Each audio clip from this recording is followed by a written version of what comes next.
Hello there and welcome to another Masterclass Monday. So this video is a little bit different this week, as producing these videos has actually left me thinking quite a bit about when I was first starting out as a young performer and all of the lessons that I've learned since.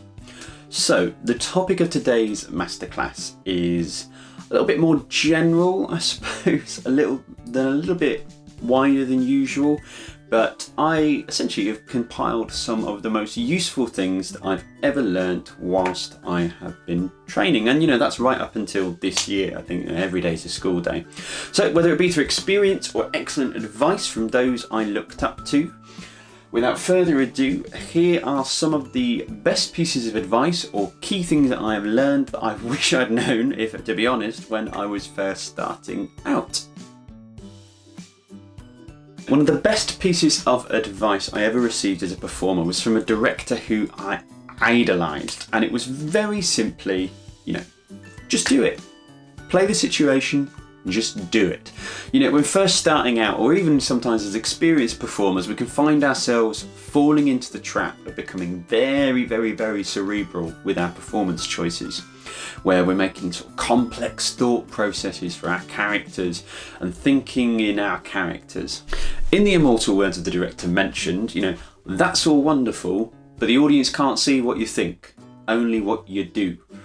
And that said, just do it doesn't mean ignore context or be lazy, don't do your prep work. Instead, take the time to fully understand the situation of the scene or the moment, and then get on and do it. If your character walks across the stage, make sure you understand the situation and the character's place in it, and then just get on and walk. Save the thinking for your prep work and then get on and do it. This piece of advice applies in two key situations. The first being the situation of, I don't think my character would say this. The simple fact is, if you're working with a finished script, then yes they would. Your character is derived from the words on the page. So if your character wouldn't say it, then you need to reconsider your character. The simple fix for this is, I suppose, a switch of mindset. As opposed to, I don't think my character would say this. Instead, it's turning that round to be, I'm not sure why my character's saying this in the current situation.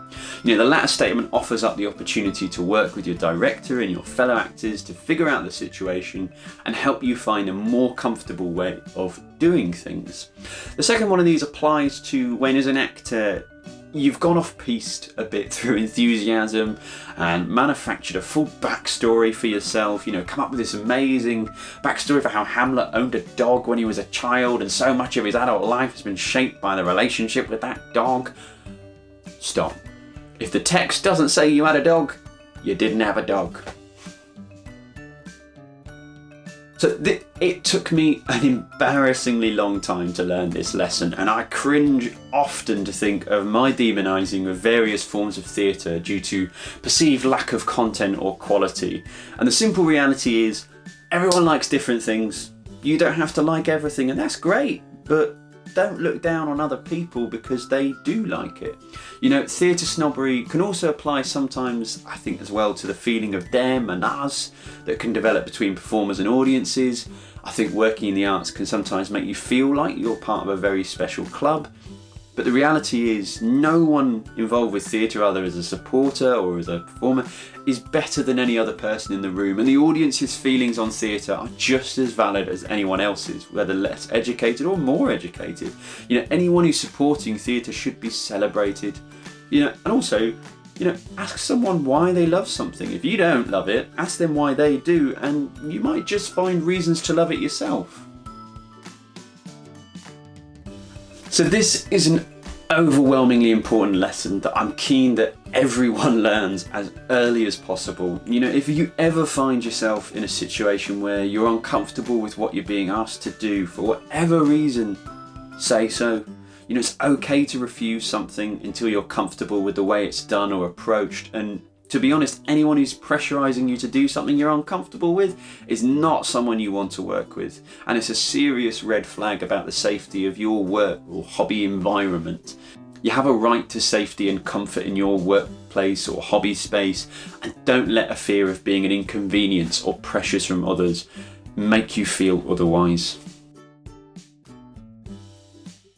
So as we learn more about theatre, it is inevitable that we will begin to encounter, schools of thought. It's inevitable that you suddenly find yourself surrounded by lots and lots and lots of different methodologies and sort of people talking about creating theatre, acting, directing, etc., that we all identify as the one true form. And this just simply isn't true.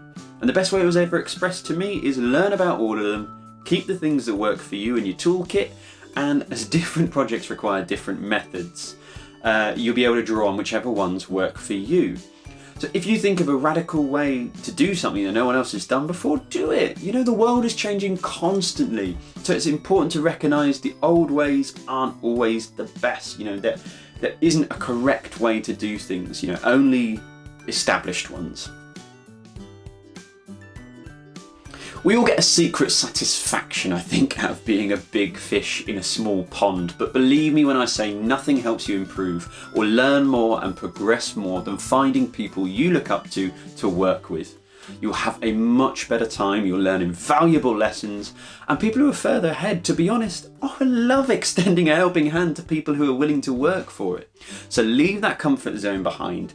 Get out there, find people who you want to learn from. If you want to get better at something, you've got to work with people who are better at it than you. Otherwise, no one's going to be able to teach you. So that has just been a few of the, best pieces of advice or things that I've learned from experience. Thank you for tuning in. If you have any